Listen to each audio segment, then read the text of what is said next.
Hello dear students, let us start with the discussion of the play Murder in the Cathedral by T.S. Eliot, written in 1935. Now to introduce the play, the introduction part carries these two things. First of all, what inspired Eliot to write this play, and this play has a historical background to it. There is a true story which holds a background, a true story from the history which holds the background to this play. Okay, so first of all, let us talk about the inspiration, or who asked Eliot to write this play. Now, he wrote this play at the request of George Bell. And who was George Bell? He was the Bishop of Chichester, right? And why did he ask him to write? He asked him to write it for the Canterbury Festival of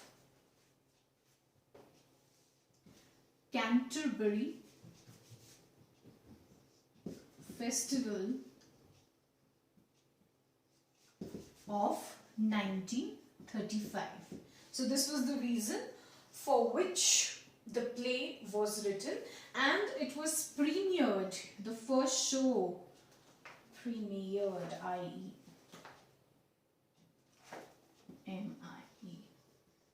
in June 1935, and the place where it was performed was at Canterbury's, this place is 14th century house. And now what is this 14th century house? This was the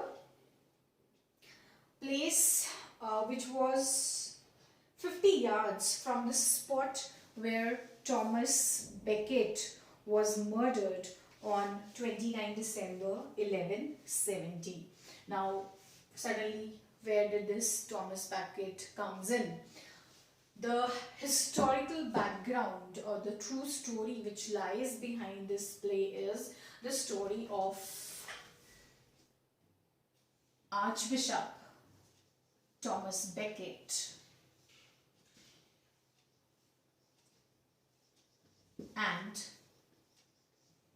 King Henry II, who was the ruler of England at that point of time, right? So as far as the premiere or the first show of the play is concerned, and the reason because of which Eliot wrote this play was George Bell. He inspired him that he must write the story of Thomas Becket for the public to be read, right?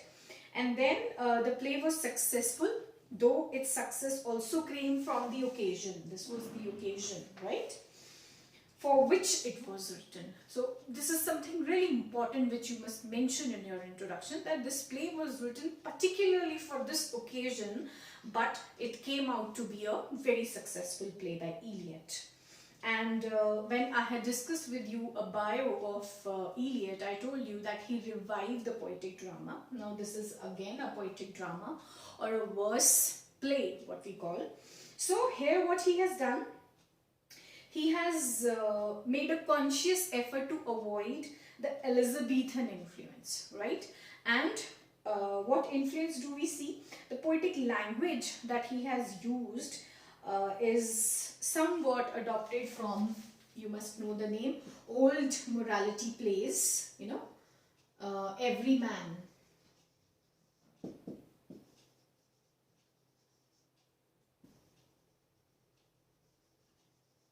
Every Man. So from here what comes in? The poetic language. Poetic language of the play comes from here.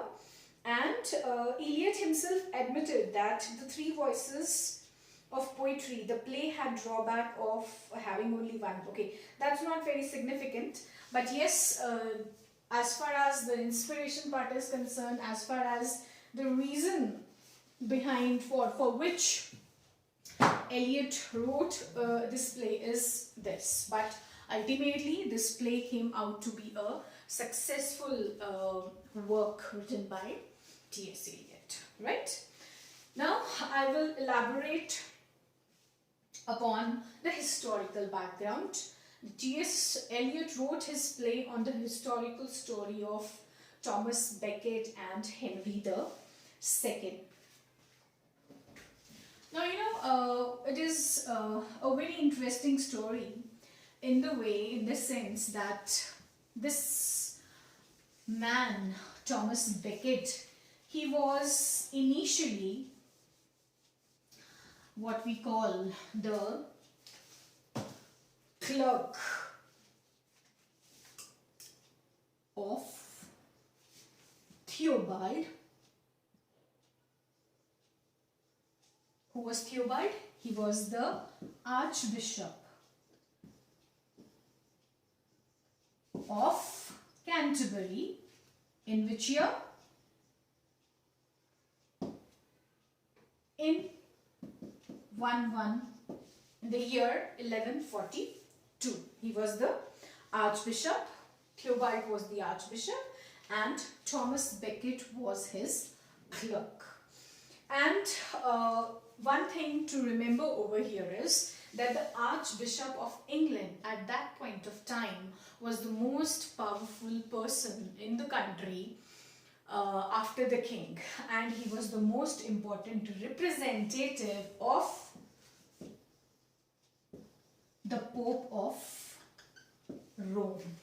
Okay, so in the country after the king, he had the most important hold. The Archbishop had the most important hold and he was the most important representative of the Pope of Rome. Then in 1154, this was 42, in 1154, Thomas Becket was made the Archdeacon of Canterbury, right? And he was sent for various missions related to the church, which are known as ecclesiastical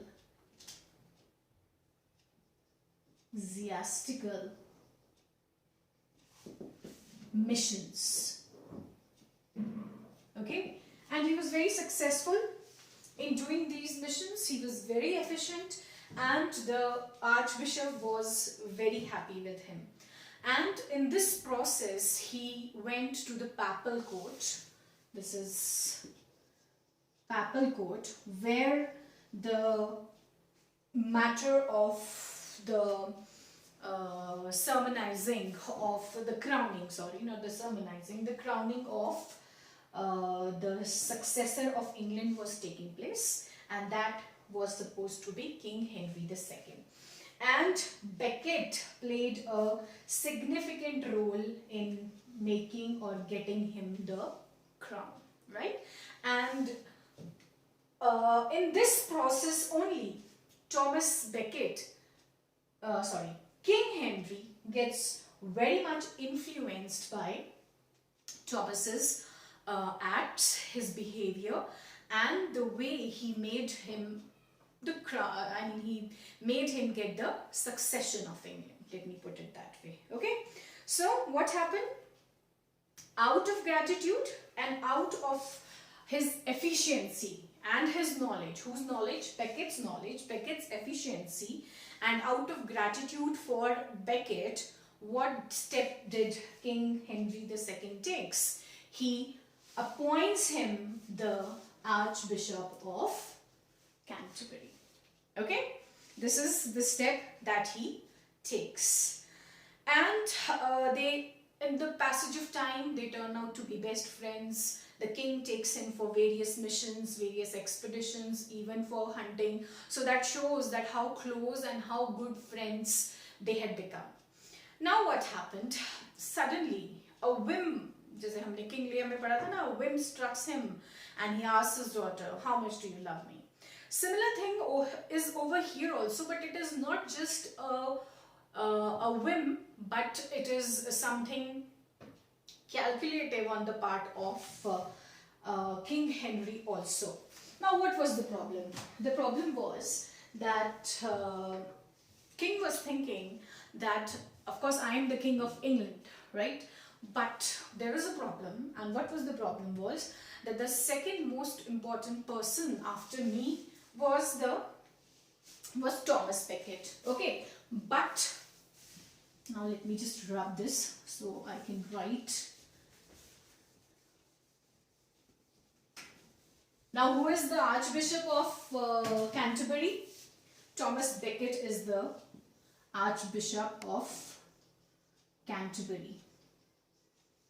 Okay, and he is equivalent, or let us say, he holds the position after the king.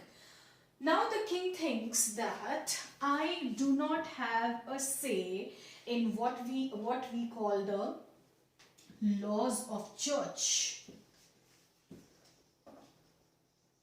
Why? Who was more powerful over here? The Pope of Rome. You know, the Pope of Rome was the most powerful.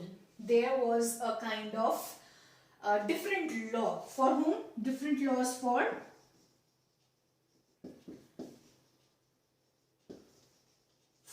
the citizens and for the clergymen, or let us say the priests. Focus on clergymen, right? The priest. What kind of different laws? If a citizen of the country did a crime, did something wrong, did something sinful, the king had the right to punish him, right?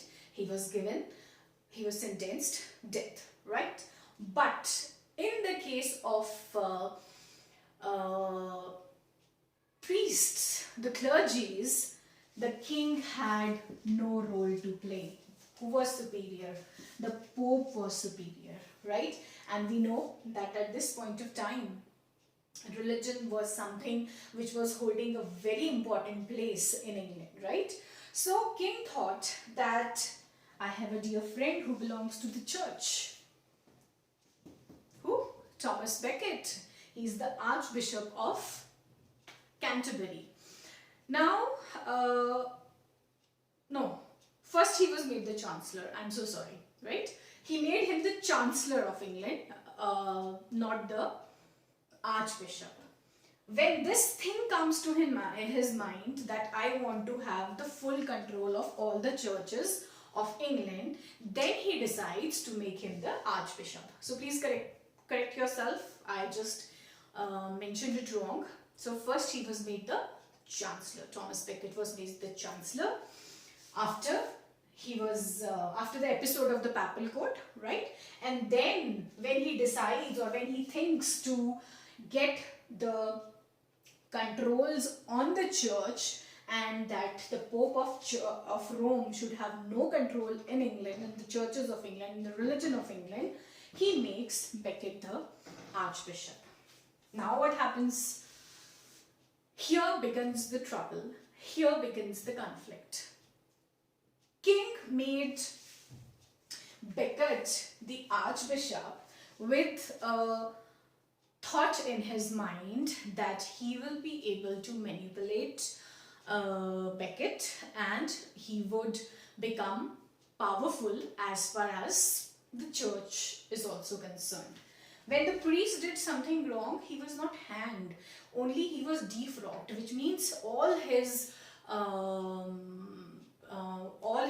privileges as a priest were snatched from him. So this was the disparity which king could see. He could see that I had no say in the church. The whole thing was, the say was that of the Pope. So now when my dear friend Thomas Becket is the Archbishop of Canterbury, then I would definitely in this manner have a say in the church. Unfortunately, and opposite to his will, what situations happen, or what happens? That Archbishop becomes what? He becomes loyal to his boss. Who was his boss? The Pope of Rome. And he says that it is not just being disloyal to the king, but it is being honest and loyal to my head. And who was my head? The Pope was Thomas Becket's head. Okay, so herein the conflict rises, and these besties, these best of friends, they turn out to be worst of enemies, right?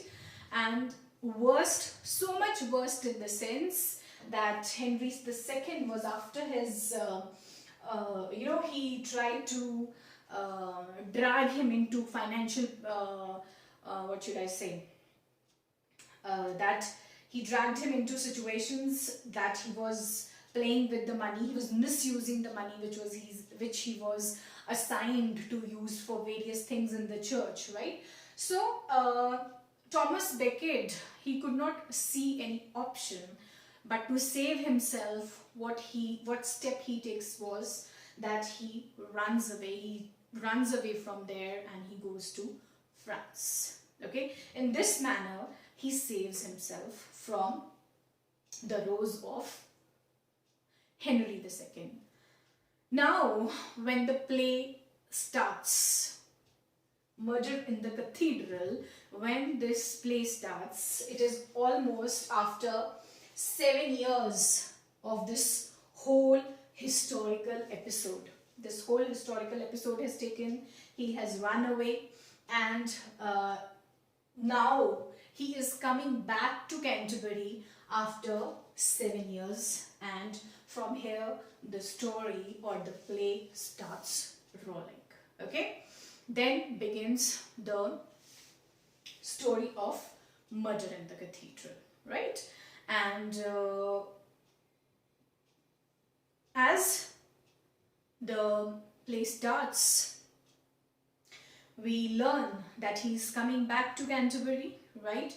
And there is the chorus. Now, whatever characters, the chorus and the structure of the play and various other characters who are there in the play are used or taken up by Eliot in such a manner that he is trying to present this play as a verse play or as a poetic drama. So a chorus is always there in a poetic drama, and the chorus is some women of the Canterbury who are announcing that Archbishop Thomas Becket is coming back to Canterbury, to England, and we fear that something wrong is about to happen. So on this note, the story of the play starts.